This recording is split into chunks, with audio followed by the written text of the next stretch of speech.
Halo, shalom semuanya.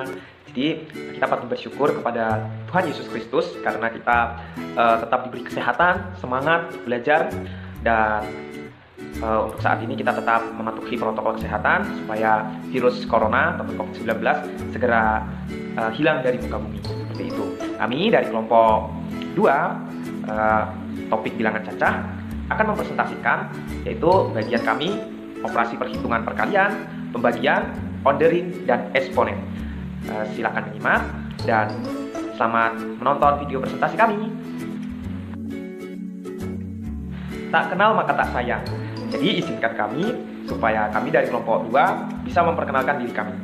Yaitu yang pertama ada Anastasia B.R. Ginting, yang kedua yaitu Ripka Devina Cahyani, yang ketiga Stella Deborah Aprilia, yang keempat yaitu saya sendiri Wiranto Ari Nugroho.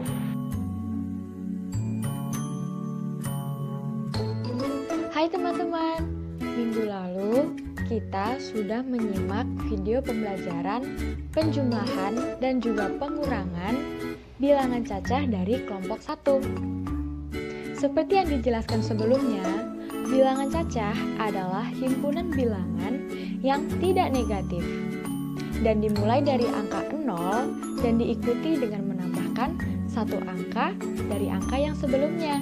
Contohnya 0, 1, 2, 3, 4, dan seterusnya. Hari ini kita akan menyimak video pembelajaran dari 5 materi pembahasan. Yang pertama, operasi perkalian pada bilangan cacah.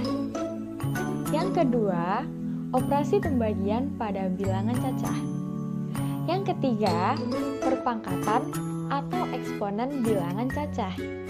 Yang keempat, pengurutan atau ordering bilangan cacah.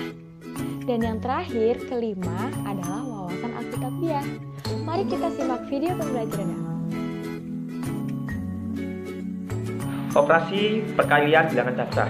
Operasi perkalian bilangan cacah merupakan penjumlahan berulang, yaitu dengan menjumlahkan sebuah angka dengan banyaknya angka yang ada. Operasi perkalian bilangan cacah dapat dilakukan dengan dua cara.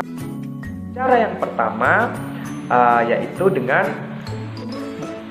menjumlahkan angka dengan sebanyak angka yang diminta.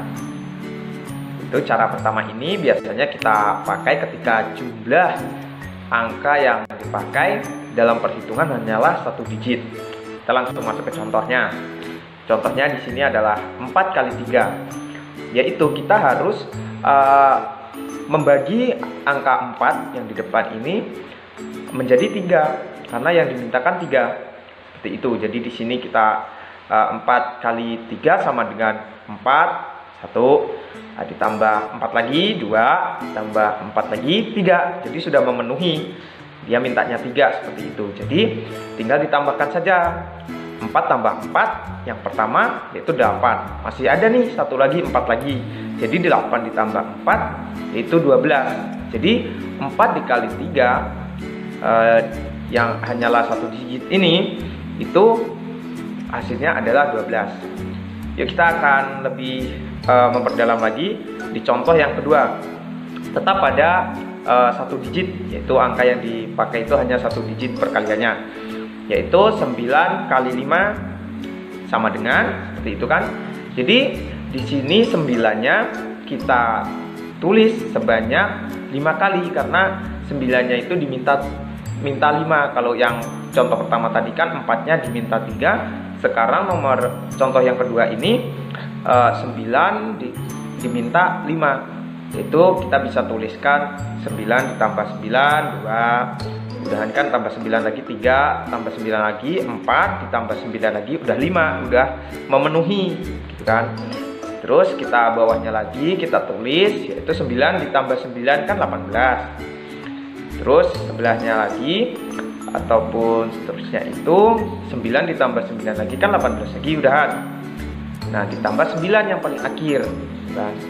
Jadi 18 ditambah 18 dan ditambah 9 akumulasinya atau hasil akhirnya itu 45.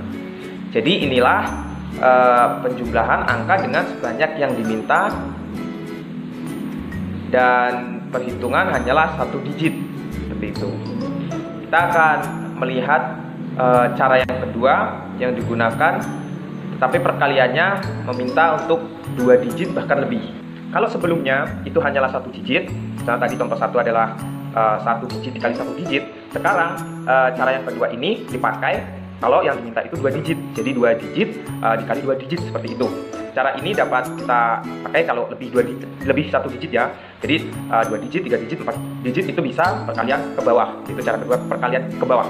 Kita langsung masuk ke contoh, yaitu contohnya itu di sini 14 dikali 7. Kita dapat menggunakan cara kedua ini karena 14 itu 2 digit, seperti itu. Yang pertama ubah letaknya ke bawah karena cara yang kedua ini yaitu perkalian ke bawah, seperti itu. Jadi di sini dituliskan 14 terus bawahnya 7. Nah, ini artinya adalah 14 dikali 7. Pertama kita hitung yang 4 dikali 7 dulu. Itu kita bisa tuliskan 8 di bawahnya, di bawah 7, di bawah 4 dan 7 kita tuliskan 8. Kok 8 juga? 7 dikali 4 itu 28, jadi tuliskan yang di belakang. Angka hasil dari 4 dikali 7 kan 28. Jadi 8 itu adalah angka di belakang dan angka di depan adalah 2. Jadi kita tuliskan angka 8 terlebih dahulu. 2 akan kita simpan. Biasanya untuk memudahkan itu disimpan di atas 1 di 14 itu, depannya 4, seperti itu, supaya, tapi terserah. Biasanya kalau saya sendiri disimpan di atasnya 1 supaya lebih enak dilihat, seperti itu, dan rapi. Setelah 8 dituliskan dan 2 disimpan, sekarang 7 dikali 1, karena tadi 7 udah dikali 4, sekarang 7 dikali 1 itu 7, karena apapun yang dikali 1 itu, bilangannya dikali 1 adalah hasil itu sendiri, gitu kan. Jadi 7 dikali 1 itu 7 ditambah simpanan 7, simpanan tadi kan 2 dan hasil ini ada 7, jadi 9. Jadi 14 dikali 7 itu hasilnya itu adalah 98. Pembagian bilangan cacah. Operasi pembagian bilangan cacah merupakan kebalikan dari perkalian bilangan cacah. Apabila perkalian bilangan cacah adalah penambahan berulang, maka pembagian bilangan cacah adalah pengurangan berulang banyaknya angka pengurang atau bilangan yang paling besar dengan bilangan yang paling kecil hingga mencapai angka 0. Dalam operasi pembagian bilangan cacah dapat dilakukan dengan 2 cara. Cara yang pertama, pembagian 1 digit angka. Contoh soalnya, 8 dibagi 2 sama dengan titik-titik. Untuk mengerjakannya, kita dapat mengurangkan angka 8 dengan angka 2 hingga mencapai angka 0. Jadi, 8 dikurang 2 sama dengan 6. 6 dikurang 2 sama dengan 4. 4 dikurang 2 sama dengan 2. 2 dikurang 2 sama dengan 0. Kita berhenti sampai di sini. Karena apa? Karena kita telah mendapatkan angka 0. Kemudian, kita hitung ada berapa kali proses pengurangan yang telah kita lakukan. 1, 2, 3, 4. Jadi, 8 dibagi 2 menghasilkan 4. Cara yang kedua adalah pembagian ke bawah. Contoh soalnya, 118 dibagi 2. Kita dapat melakukan pembagian jalan ke bawah untuk mengerjakannya, yaitu dengan cara yang pertama, kita ubah letaknya menjadi 2 akar 118 atau biasa disebut dengan porogatif. Selanjutnya, bagi angka dari paling depan dari 118 yang hasilnya sama atau mendekati jika dibagi dengan angka 2, yaitu 11. Angka 11 dapat kita bagikan dengan 2. Seperti 2 cara di bawah ini, 2 dikali 5 sama dengan 10. Angka ini dapat digunakan karena mendekati dengan angka 11. Yang kedua, 2 dikali 6 sama dengan 12. Angka ini tidak dapat digunakan karena hasilnya lebih dari angka 11. Selanjutnya, maka dapat kita tuliskan sebagai berikut.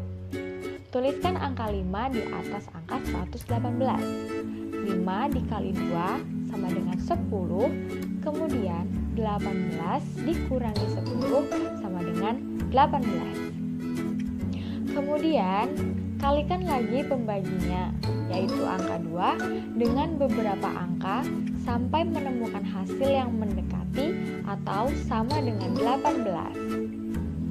Maka kita akan mendapatkan angka 9. Karena apa? Karena 2 dikali 9 sama dengan 18. Sehingga 9 dikali 2 sama dengan 18. 18 dikurangi 18 sama dengan 0. Karena hasilnya sudah 0, maka pembagian ini sudah selesai. Jadi 118 dibagi 2 sama dengan 59. Ketiga adalah perpangkatan atau eksponens pada bilangan caca. Sebelumnya kita perlu tahu dulu nih apa sih eksponens itu.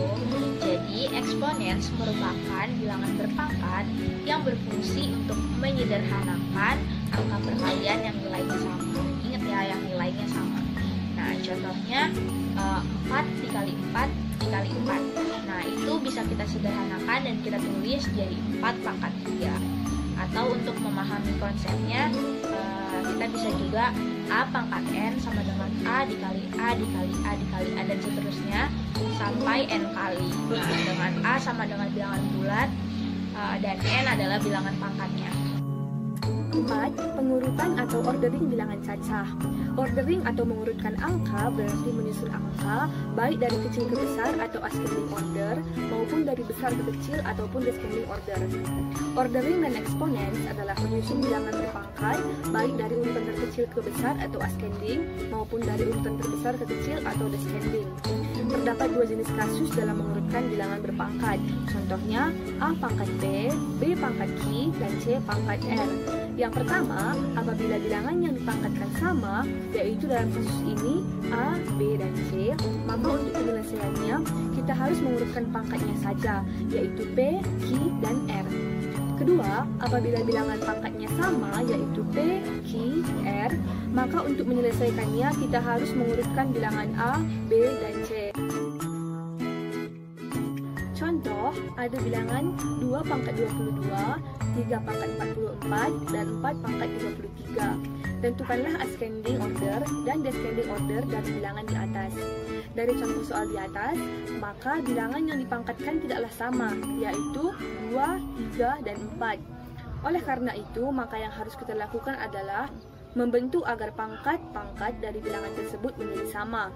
Jadi, dalam kurung 2 pangkat 2 pangkat 11, pangkatnya itu sama saja dengan 22 karena 2 dikali 11 akan menghasilkan angka 22. Kemudian di dalam kurung 3 pangkat 4 pangkat 11, kemudian di dalam kurung 4 pangkat 3 pangkat 11. Kemudian kita selesaikan permasalahan yang di dalam kurung terlebih dahulu. Jadi 2 pangkat 2 pangkat 11.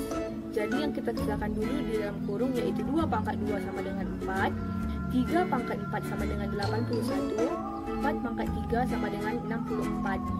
Karena pangkat dari ketiga bilangan ini sama, yaitu 11, maka kita hanya perlu mengurutkannya sesuai hasil penyelesaian yang di dalam kurung tadi, yaitu 4, 81, dan 64. Maka ascending ordernya adalah 2 pangkat 22, kemudian 4 pangkat 33, kemudian 3 pangkat 44. Descending ordernya adalah 3 pangkat 44, kemudian 4 pangkat 33, kemudian 2 pangkat 20. Wawasan Alkitabiah. Dalam perspektif Kristen, matematika merupakan anugerah Allah dalam kehidupan manusia. Matematika digunakan untuk memuliakan Tuhan dan menjadi berkat bagi sesama. Tuhan menyertai dan memelihara manusia dengan berbagai keteraturan, keindahan, ketelitian dalam berbagai ukuran, berat, dengan bilangan. Pemahaman manusia akan matematika sudah seharusnya memberikan apresiasi kepada Allah Pencipta, memberikan kemuliaan bagi karyanya, dan bukan sebaliknya. Pemahaman matematika sebagai subjek dalam perspektif Alkitab antara lain, matematika menunjukkan konsistensi kebenaran matematika dalam keteraturan, ketelitian, dan keindahan ciptaan Tuhan. Pada matematika juga erat banget kaitannya sama Alkitab. Nah, dapat kita lihat di tabel ini ya. Ya, contohnya yang pertama itu Tuhan memahami semua konsep bilangan. Itu dapat kita lihat di Mazmur 147 ayat 4 dan juga Lukas 17 ayat 7. Selain itu juga ada banyak banget tentang matematika yang berkaitan dengan Alkitab, sampai pada perkalian positif dan juga negatif itu berkaitan dengan Alkitab. Demikianlah presentasi dari kelompok kami. Terima kasih.